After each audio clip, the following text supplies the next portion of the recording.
Hello, welcome back and welcome in. My name is Nikki Wheeler. If you're interested in gaming, go subscribe to my other channel and follow my Twitch to see my gaming live. Now, let's start this video. Today, I'll be discussing Jessie J. She's most known for her songs Price Tag, Domino, and Bang Bang. She has 4 albums out currently. One is a holiday album, so I won't count that in just because only one of the songs were actually originally written. Now, the first release she did was released in 2011 titled Who You Are. It had some of the most notable songs on there, but my favorites were Abracadabra, Who's Laughing Now, and Do It Like a Dude. I had thought Abracadabra to be a love song that expresses the singer's strong feelings and desire for someone. The lyrics suggest that Jessie is willing to let go of their inhibitions and follow the lead of their love interest. The chorus emphasizes the intensity of their feelings, referring to their heart being on lock and the other person being so damn keepable. The use of the word abracadabra in the phrase "I gotta have ya like a abracadabra" suggests a sense of enchantment or magic surrounding their attraction.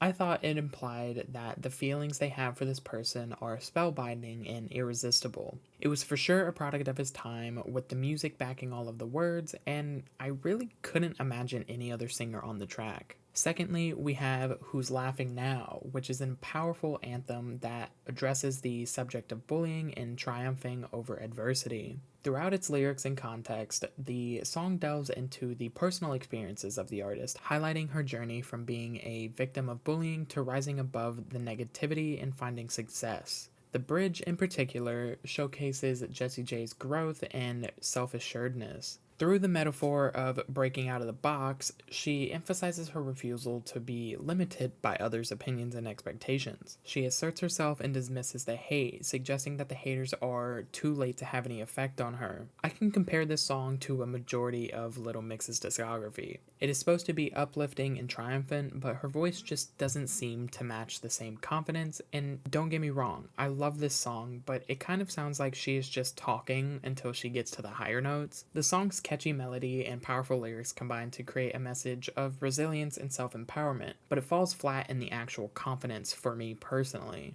Finally, the song titled Do It Like a Dude is my personal favorite from her as an artist. It challenges gender stereotypes and empowers individuals to break free from societal expectations. The lyrics are bold and assertive, highlighting the artist's ability to confidently navigate a traditionally male-dominated realm. The song begins with a repetition of "Hey," which immediately grabs the listener's attention, setting the tone for a powerful and energetic anthem. Jessie J proclaims her arrival and demands attention. The pre-chorus adds a layer of defiance and strength to the song. Jessie J confronts those who doubt her abilities. The bridge of the song further emphasizes the artist's defiance and societal expectations. Through phrases like "lick my dollar" and "get hot under the collar," Jessie plays with traditional gender dynamics and reverses the roles typically assigned to men and women. This section highlights the importance of embracing one's sexuality and embracing confidence in expressing desires. This song was the confidence I was looking for in Who's Laughing Now, and I think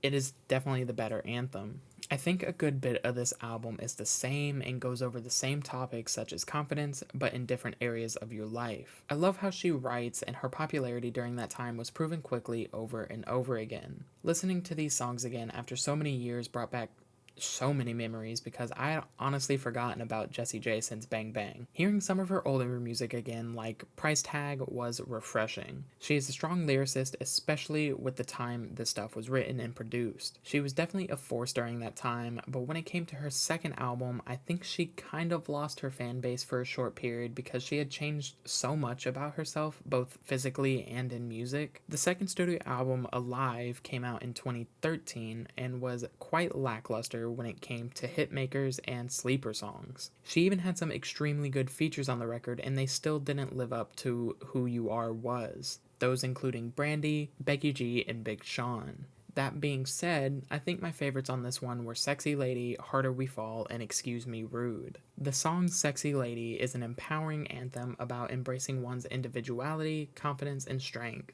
It encourages listeners to disregard societal norms and expectations and instead focus on being true to themselves. What sets Sexy Lady apart is its infectious melody and Jessie J's unique vocal style. The song manages to combine catchy hooks with empowering lyrics, making it resonate with a wider audience. I think this is one of the few songs where I can say I loved her voice extremely on this album. The chorus serves as a rallying cry for all the sexy ladies out there, urging them to give their all, showcase their confidence, and express themselves freely. I think from a writing standpoint, more people need to do the call out format, because here I thought it carried so much of the catchiness of it all and made me love the song. The overall affirmation of the song was impeccable and truly set itself up for success, but I think it was the only track on here that could carry the album as a whole. Harder We Fall conveys a motivational message about embracing both the successes and failures in life. The song encourages listeners to learn from their mistakes and use them as fuel for personal growth and perseverance. The first verse highlights how people often worry about the uncertainty of the future, fearing that everything could change in an instant. However, the lyrics urge the listener to embrace the present moment and enjoy life, implying that worrying excessively is futile. Jessie had quite powerful and emotionally charged vocals to bring the lyrics to life. Her delivery evokes a sense of vulnerability and raw emotion, effectively conveying the complexities of love and the determination to overcome challenges, which is one of the first times I could actually say, vocally speaking, she outdid herself. It is a standout track in Jessie J's discography, showcasing her versatile vocal capabilities and her ability to convey raw emotion. It stands as a powerful addition to her body of work, but from what I've listened to thus far, it is the only one that seriously works itself up. The final song from this album I was going to talk about is Excuse Me Rude, which featured Becky G. It revolves around a toxic relationship and the emotions that come with it. The lyrics express frustration, anger, and a strong dislike for the person they are addressing. In the first verse, Jessie J reflects on the dissatisfaction with the constant talking, arguing, and shouting of her partner. She questions whether she even wants to care anymore, indicating a sense of exhaustion. The addition of Becky G in the third verse adds another perspective to the song. She emphasizes that hate may be a strong word, but in this particular case, it accurately represents her intense feelings towards his partner. She confronts their disrespectful treatment of her and asserts her worth, comparing herself to a valuable possession rather than something disposable. I think her addition allowed for food for thought, because we shouldn't use the word hate so loosely, and in a situation like this, it is perfect to use. I still don't personally fully resonate with the album as a whole, but I can appreciate the goal she had in mind when making it. It seemed like she had a good time, but when it comes to vocals and instrumental, I still find it a weaker album besides the two songs I had mentioned. Now, for the last album, Sweet Talker, she released in 2014. It included the summer hit Bang Bang, which is definitely one of my favorites. Along with that was Masterpiece and Get Away. Starting with Bang Bang, it was an upbeat anthem that celebrates strong female empowerment.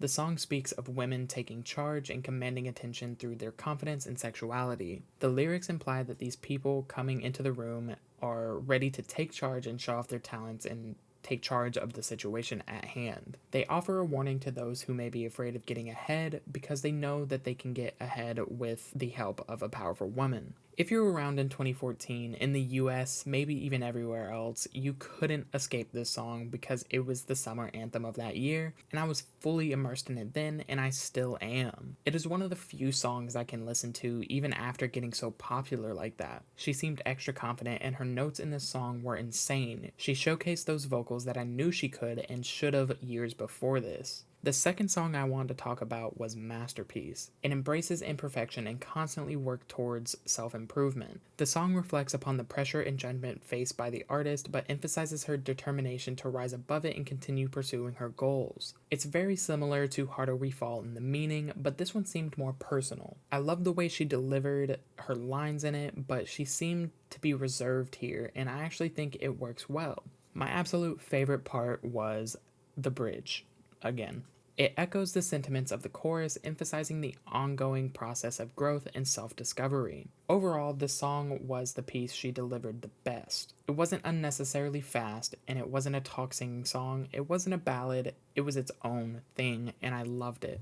Finally, the last song I wanted to talk about was Get Away. With this song, it's a slow, emotional ballad about working out if you want to stay in a relationship or not. The song details Jessie thinking about why she's with her partner, as she knows she loves him, but she's not sure what it is. She comes to realize he's not the right person for her, so she tells him to get away, as she doesn't want to be with him anymore. The lyrics convey a feeling of suffocation in the relationship, comparing the toxicity to the lack of breathable air. The pre-chorus mentions a thin line between admitting the problems in a relationship or denying them, implying a struggle with facing the truth. It sheds light on the difficulty of breaking free from toxic patterns and showcasing the internal tug-of-war between love and self-preservation. I think it's one of the most intense listens, and Jessie fully allows herself to open up even more than she already has in the past, and she's an open book, to say the least. The heavy but smooth music also allows that emotion to come to the forefront, which is why I think this album is probably the best, because that is the same for any other song on this record. Now that I have covered her albums and told you what I had found most redeemable and what I liked about them, I wanted to rank her albums on a best to worst scale, taking lyrical composition, music composition, and vocal capabilities into account. At number 1, I have Sweet Talker. Number 2 is Who You Are, and number 3 is Alive. Jessie J is insanely talented in so many aspects, including vocally and lyrically. I just wish she would show herself more when it comes to her voice, because she didn't have her truly shining moment until 2014 with the song that had 2 other artists on it. And she only released an EP since this album, which came out in 2018. She has written almost every single song on each album mentioned, and you can tell with each song because they kind of have her own twist on it. She has also written many other songs for other artists, including Miley Cyrus's Party in the USA, Chris Brown's I Need This, and David Guetta's Repeat, all of which are extremely and insanely groundbreaking songs. I think if she were to release again, I hope it would be an album that kept her songwriting capabilities, but dropped what I would call a significant meaning, like she has written before, in exchange for vocal range. Basically, what I'm saying is more voice, less meaning. I love reading in between the lines with music, but I feel like Jessie has proven herself as a writer, but not a singer. I would love to hear some new music from her soon, even though I'm not the hugest fan of hers. We're closing in on 10 years since her last major non-holiday album, which is crazy to think about. Anyways, if you like this video, give it a thumbs up and subscribe for more content like this. Comment down below for who I should cover next, and until next time, bye guys.